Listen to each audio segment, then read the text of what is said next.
শিশির সিক্ত গাছগুলো আজ ছেলেবেলার কথা মনে পড়াচ্ছিল যে এবার তাড়াতাড়ি অঞ্জলির জন্য প্রস্তুত হতে হবে। বলছি অঞ্জলি দিতে যাবে তো এবার পিমনির বাড়ি, তো কি বলে মা সরস্বতীর কাছে অঞ্জলি দেবে? হাতটা জোর করো।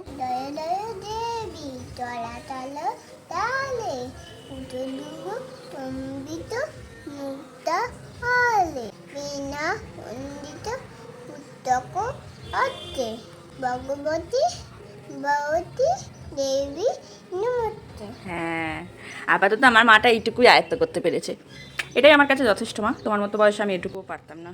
তাহলে আমি এবার রেডি হইনি, তুমি তো রেডি হয়ে গেছো। বিয়ের পর থেকে অনেকগুলো বছর ধরেই সরস্বতী পুজোর অঞ্জলি আমার দেয়া হতো না। তারপর গত বছর থেকে ছেলের হাতে খড়ির সুবাদে অঞ্জলি দেওয়া শুরু হয়েছে। আমি আর রূপম দুজনেই অবশ্য অঞ্জলি দিই ছেলের জন্য, সে তো ছোট মানুষ।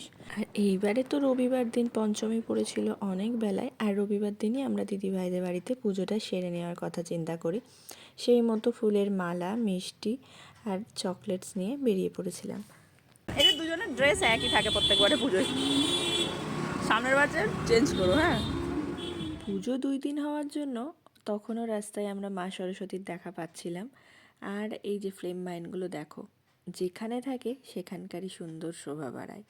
আর আমরা পৌঁছানোর আগেই পুরোহিত মশাই চলে এসেছিলেন। আর এখানকার সমস্ত কাজ মানে রান্না বা জোগাড় সমস্তটাই ভাগ্নি আর দিদিভাই মিলেই করে রেখেছিল। একটা বিশেষ কারণে এসে পৌঁছতে পারিনি আমরা। সিলেবাসের বাইরে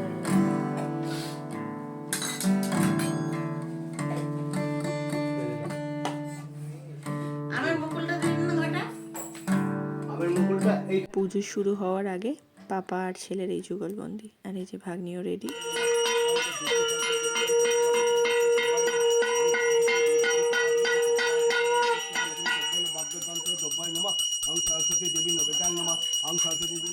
সর্বাবস্থাং গত বিবাহ যশ্বরে কুণ্ডুলিকাক্ষং সবাহ্য অভ্যন্তর সূচি বেদাঙ্গ বেদান্ত বিদ্যা স্থান এবচ। সরস্বতী পুজোর সব থেকে গুরুত্বপূর্ণ পার্ট হলো এই অঞ্জলি দেওয়া।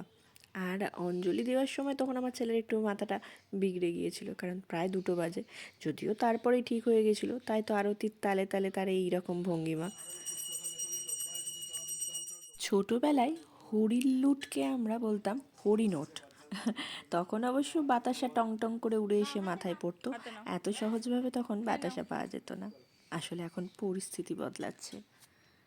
ঠিক আছে, 7:12টা থাক থাক থাক, ওইটা নিয়ে না না তুই দুটো ঠিক আছে। হয়ে গেছে, সবগুলো চলে গেছে। হয়েছে তাতে কটা বাজছে এখন? 3টে বাজবে। 3টে বাজছে। এরপর ভাগ্নি মাম্মুর জন্য আঝালা খিচুড়ি বানিয়ে দিয়েছিল, তাকে খাইয়ে এখন আমাদের লাঞ্চ টাইম। হ্যাঁ, কি হয়েছে? এক ঘর হয়েছে। খিচুড়িটা দিদিভাই বানিয়েছিল, আর দিদিভাইয়ের রান্না বরাবরই ভালো হয়, আর সেই রান্না আমরা খেতেও ভালোবাসি। দিদিভাই বানিয়েছিল খিচুড়ি, ভাজা, বাঁধাকপি, লাবড়া, কুলের টক, যেগুলো সরস্বতী পুজোয় ম্যান্ডেটরি আর কি। সেগুলো খেয়ে ছেলেকে ঘুম পাড়িয়ে আমরা একটু চলে গিয়েছিলাম চন্দননগর স্ট্যান্ডে। বহু বছর পর সরস্বতী পুজোর দিনে গিয়ে পৌঁছেছিলাম।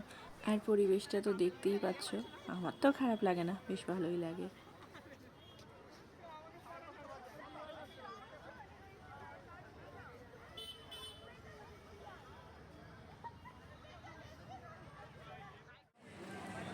নিজের কলেজ আর ইউনিভার্সিটি ছাড়ার পর আমি বহু বছর পর একটা কোনো কলেজে প্রবেশ করলাম। আর চন্দননগর কলেজের এই যে সাজানো গোছানো একটা পরিবেশ, মানে অদ্ভুত, অসাধারণ লাগছিল, যেটা ভাষায় প্রকাশ করা যায় না।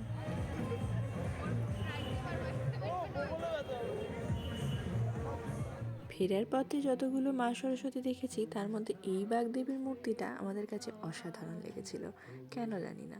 আর এই যে সকালবেলায় পিসি দেখেছিলাম গোটা সিদ্ধ বসিয়েছিল, ঘটি বাড়ির একটা বিখ্যাত আচার সরস্বতী পুজোর সময়কার। আমার শ্বশুর বাড়িতে যদিও নেই, কিন্তু আমার বাপের বাড়িতে আছে। মায়ের হাতেরটা মিস করি, কিন্তু এখানে পিসির জন্য অবশ্য খেয়ে আমার শান্তিটা হয়ে যায়। একটু পাতলা ঝোল আছে, শুধু একটু পাতলা ঝোল। হ্যাঁ, ডাটা দে, ডাটা দে। বাটা নিজে উঠে যাচ্ছে, আমাকে দিতে হবে। ব্যাস হয়ে গেছে।